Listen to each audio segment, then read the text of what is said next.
Welcome to Whispers of Ink.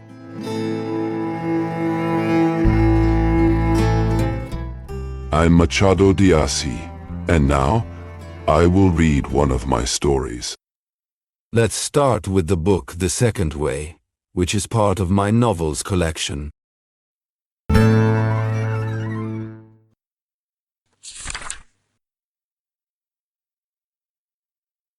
Chapter 1. Monsignor Caldas interrupted the stranger's story. "Excuse me," he said, "just a moment." He stood up, walked into the house, and called his old black servant. He spoke quietly. "Wow, go to the urban station. Tell the commander I sent you.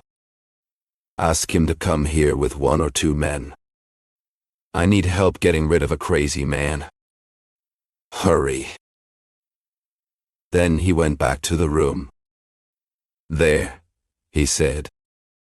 "Now we can continue. As I was telling you, most reverend sir," the stranger went on, "I died on March 20th, 1860, at 5:43 in the morning. I was 68 years old. My soul flew through space until Earth was far behind. The moon, stars, and sun were all below me. At last, I entered a place where there was nothing else, only a soft light filled the air. I kept rising and saw a small, bright point far away. That point grew bigger and became a sun. I went inside it, but I didn't burn. Souls can't burn, you know. Has yours ever caught fire?" "No, sir," replied Monsignor Caldas. "Exactly," said the stranger. I kept going higher.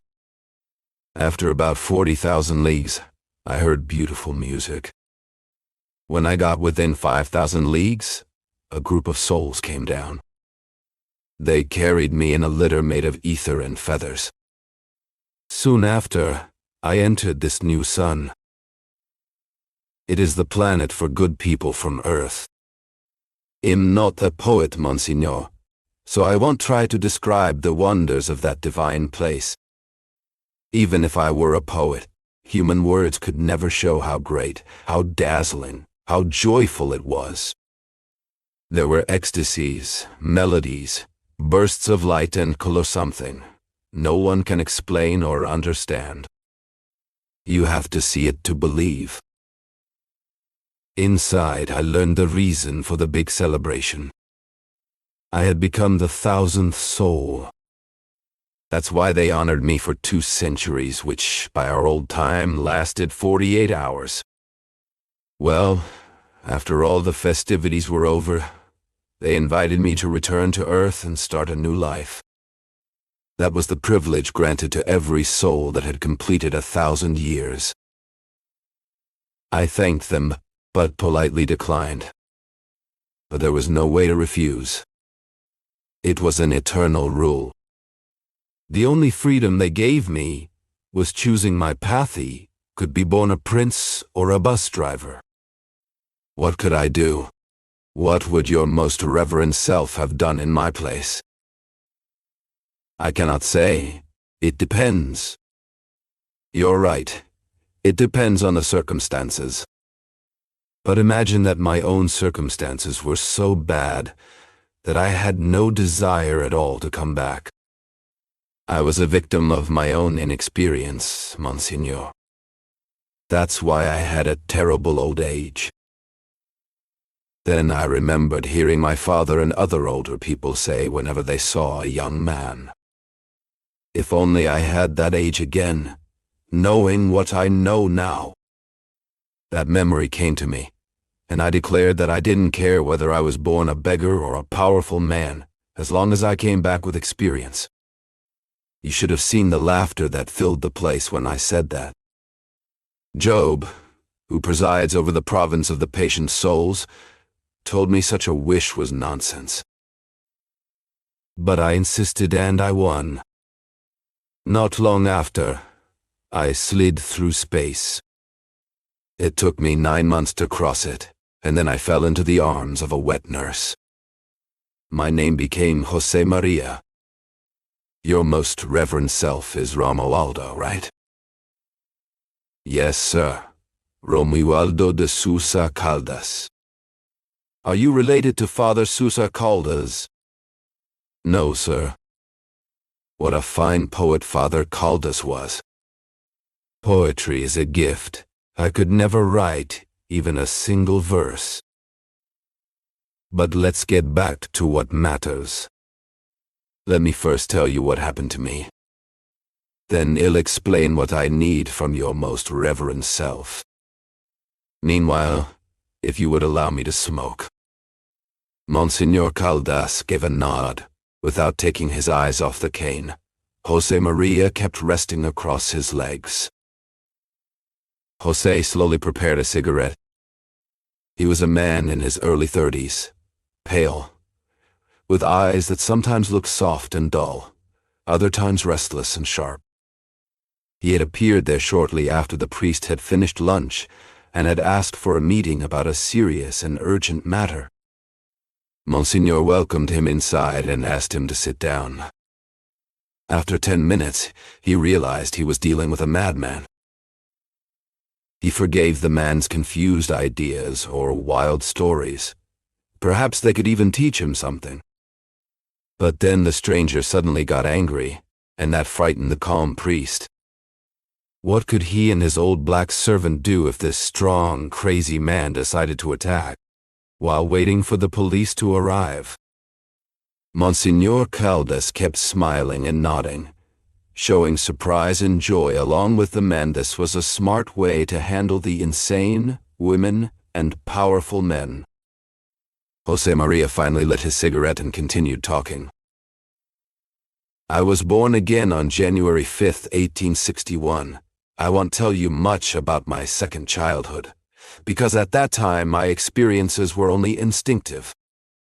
I didn't drink much milk. I cried as little as possible so I wouldn't get hit. I started walking late because I was afraid of falling, and from that moment on, I always had some kind of weakness in my legs. Running, rolling around, climbing trees, jumping over walls, fighting those useful things I never did, because I feared bruises and blood. To be honest, I had a boring childhood, and school wasn't any better. They called me stupid and weak. Truth is, I always ran away from everything. Believe me, during that time I never slipped, but I also never ran. Honestly, it was such a boring time. Comparing the broken heads of the past with today's boredom, I'd rather have the broken heads. I grew up. I became a young man. I entered the age of love. Don't worry, I'll stay respectful, like the first supper. Your most reverend knows what a supper with young men and women is like? How would I know that? I was 19 years old, Jose Maria went on. And you can imagine how surprised my friends were when I told them I was ready to go to one of those suppers. No one expected such a thing from a boy so careful, who avoided everything: late nights, too much sleep, walking alone at odd hours, who lived, so to speak, very carefully. I went to dinner. What a night that was. The venue, the botanical garden, a stunning place. There was food, wine, lights, flowers, laughter from the young folks, and those eyes, the eyes of the ladies. And me, 20 years old in spirit, hungry as the devil. Can you believe it? I didn't eat a thing. Why? Because 40 years ago, back in my first life, I'd had 3 bad stomachaches from overeating. So here I was, letting ghosts of the past ruin the present. I lied and said I wasn't feeling well. One lady came and sat to my right, determined to cure me. Another stood up too, and took the seat on my left with the same mission. You heal from one side, she said, and ill heal from the other. They were witty, charming, clever, and rumor had it they could swallow a man's heart whole and leave nothing behind. I admit it. I got scared. I pulled back. They tried everything, absolutely everything. Nothing worked. I left that place at dawn, head over heels for both of them, without having won either, and starving like a wolf. What do you think? Jose Maria asked, placing his hands on his knees and stretching his arms out wide.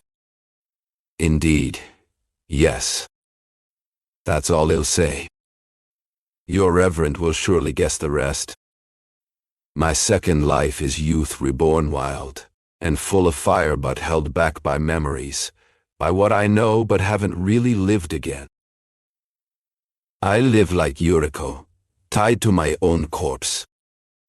No, wait, that doesn't fit. How would you say I live? I'm not much for imagination. Maybe like a bird, flapping its wings but tied by the feet. Exactly. You found the words. That's exactly it. A bird, a great big bird flapping its wings like this. Jose Maria stood up and waved his arms like wings. As he rose, his cane fell to the floor, but he didn't notice. He kept moving his arms, standing face to face with the priest, repeating how right it was, like a bird, a great big bird.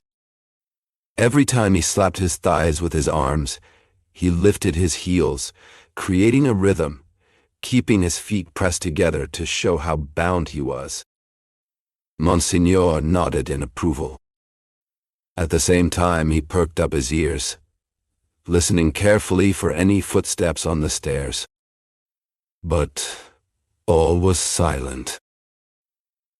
Reverend John sat in the parlor of his modest home in Rio de Janeiro, the midday sun filtering through lace curtains. Outside, the city hummed with life carts rattled over cobblestone streets. Vendors called out their wares, and somewhere nearby, a piano played a soft, uncertain tune. After leaning on his cane and settling into a chair, Jose Maria began to speak. It was like seeing a bird.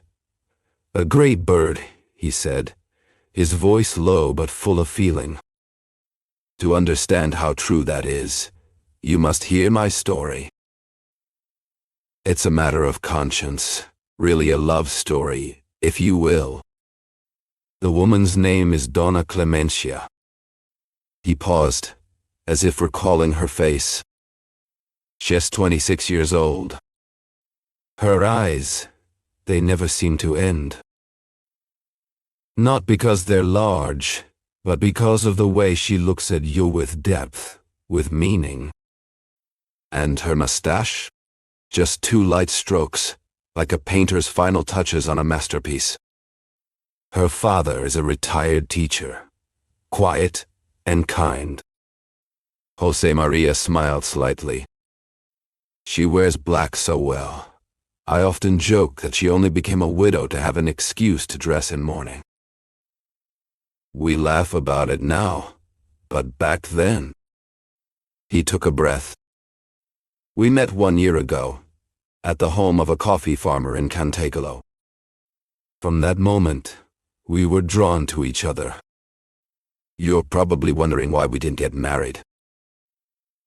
After all, we are both free to do so. But that's exactly what brings me here. That's the mystery, Reverend. We are free. We care for each other deeply. And yet we are not married. He looked directly at the Reverend.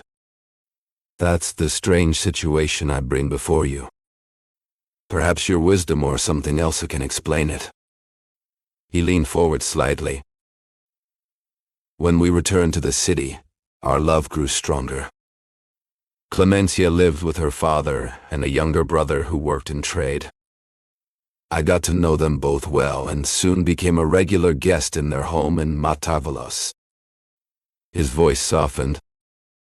There were long glances, warm handshakes, whispered words, and then more than whispers.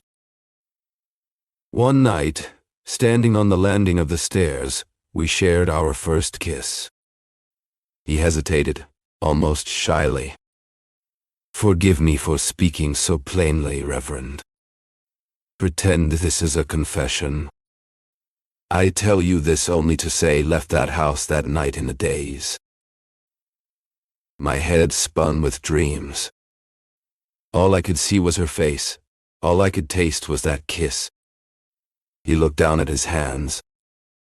I wandered for nearly 2 hours, thinking of nothing but our future together.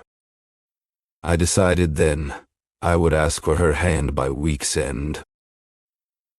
Wed Mary within the month. I got into every last detail, even drafting and decorating in my head the announcement letters. I arrived home just after midnight, but all that fantasy vanished like stage illusions from old theater plays. Tried to guess how. I can't figure it out. When I was taking off my vest, I thought, love might fade quickly. That's happened before. Then, while pulling off my boots, something worse came to mind. What if it left behind only boredom? I finished getting ready for bed, lit a cigarette, and lying back on the sofa, I told myself that habit and living together might save things. But right after, I realized our two personalities could be completely incompatible. And what do you do with two people who are both deeply different and yet inseparable?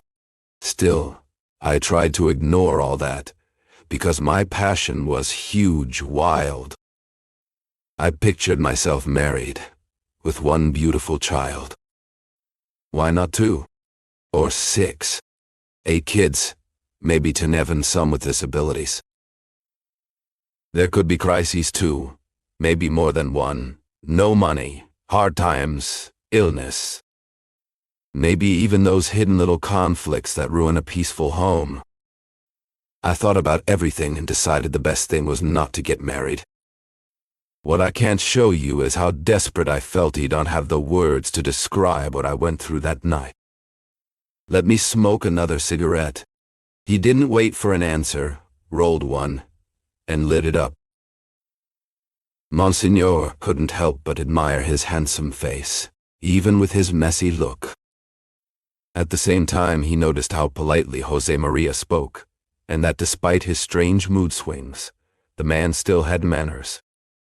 Who the devil could this man be? Jose Maria continued, explaining that he stayed away from Clemencia's house for 6 days, but couldn't resist her letters and tears. After a week, he ran back to her and confessed everything. She listened with deep attention and wanted to know what it would take to end all his doubts. What proof of love did he want from her? Jose Maria answered her question with another question. Are you ready to hear something terrible? I asked her. Clemencia swore she was. Then leave everything behind, your family, your world. Come live with me, and after this trial, well, get married. I know your reverend is shocked right now. Her eyes filled with tears, yet, even in shame, she agreed to it all. Go ahead, call me a monster. No, sir, he said. Why not?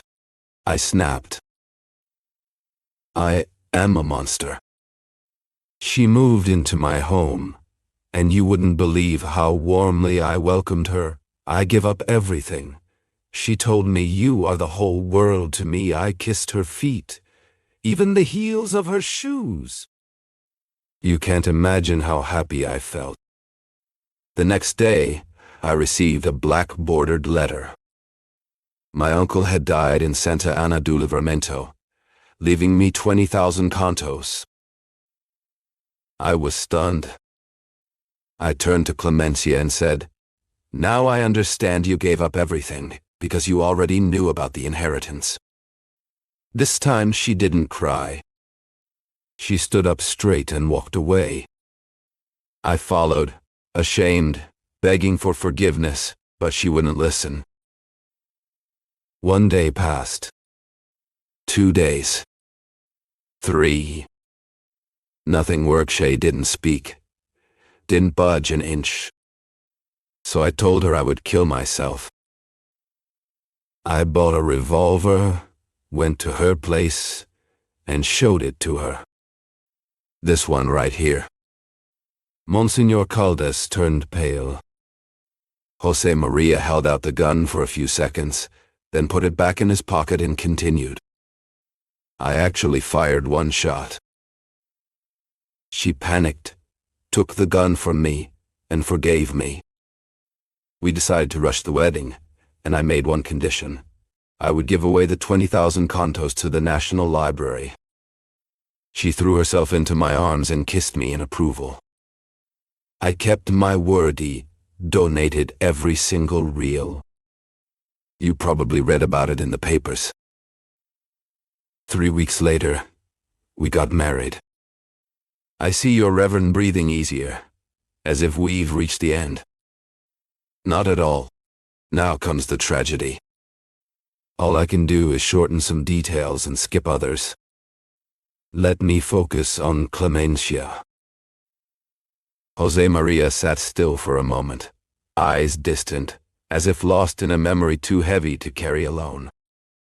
Then he moved suddenly, jumping up with a sharp motion that startled Monsignor Caldas. His arms flailed, his body swayed rhythmically, like a man caught in a storm of thoughts. Plus. Plus. Plus. The priest watched in silence, beads of sweat forming on his forehead. After a few seconds, Jose Maria stopped. He sat back down, calmer now, and went back to speaking. But his words had changed. They were slower, more scattered, as if his mind had slipped into a dream. He talked about his fears, constant, nagging fears. He was afraid of everything. He couldn't even eat a fig with peace of mind anymore. Every bite made him think of some hidden danger. He didn't trust the smiles of people walking by. Behind their cheerful faces, he imagined worries, secrets, hatred, sadness, things they all tried to hide. He feared having a child with some terrible illness. Blind. Deaf. Mute. Tuberculosis. Worse, what if the child grew up to be a killer? These thoughts followed him everywhere. Even at dinner parties, he felt uneasy. As soon as the soup was served, his mood would darken. He worried that a careless word, a wrong gesture from his wife, or a mistake by the waiter might become the subject of gossip later, whispered jokes under a street lamp, far from his home. Life had taught him to fear being fooled. He told the priest he hadn't gained anything from his choices. On the contrary, he had lost, and deeply. He had even spilled blood. He was about to tell the priest the story of that blood, when he paused. "Do you want to know what I dreamed last night?" he asked. "I can't guess," the priest replied. "I dreamed the devil was reading the gospel to me. When he reached the part where Jesus talks about the lilies of the field, he picked some and gave them to me. 'Take them,' he said. 'These are the lilies of Scripture.' As you've heard, not even King Solomon, in all his glory, could match them. Solomon represents wisdom. Do you know what these lilies are, Jose? They are your 20 years. I looked at them in awe. They were more beautiful than I could ever imagine. The devil held them to his nose, smelled them, and told me to do the same. I don't tell you anything. In the moment those flowers touched my nose, I saw something awful crawling out from inside them. A foul, disgusting reptile. I screamed, and I threw the flowers far away. Then the devil let out a terrible laugh. Jose Maria, that's your 20 years. His laugh was like this, ha ha ha ha ha ha ha. Jose Maria laughed wildly, in a sharp, devilish way. Suddenly, he stopped. He stood up and told how, as soon as he opened his eyes, he saw the woman in front of him anxious and with messy hair. Clementia's eyes were gentle, but he told her that gentle eyes can hurt too. She threw herself at his feet. At that moment, Jose Maria looked so disturbed that the priest, who was also standing, began to step back, trembling and pale. "No, you wretch. No.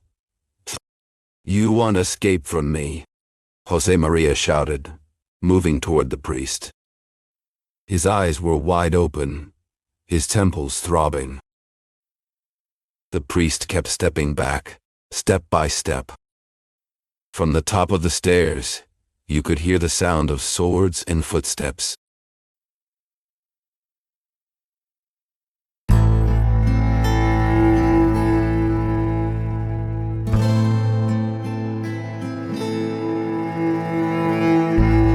Thank you for listening so far. If you enjoyed this video, don't forget to like our channel and click the bell to be notified whenever a new book is read. Have you heard of Machado de Assis?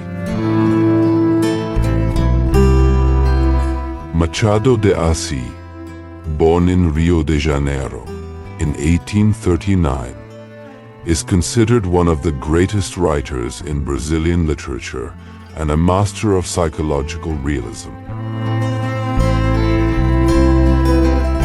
He was a novelist, poet, playwright, and short story writer whose works explore the complexities of human behavior with irony, subtlety, and deep introspection. Among his most famous novels are Dom Casmurro, which questions truth and memory, and the posthumous memoirs of Brás Cubas, a satirical narrative told by a deceased man. Machado's literature often reflects the contradictions of Brazilian society, addressing issues like race, class, power, and identity in a sophisticated yet accessible style.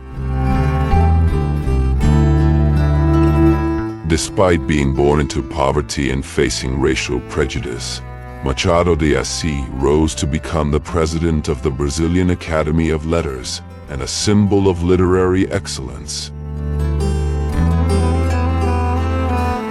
His sharp wit and profound observations about society and the human soul make his works timeless and universally relevant. Today, he is recognized not only as a Brazilian icon, but also as a world-class author whose legacy continues to influence generations of writers and thinkers.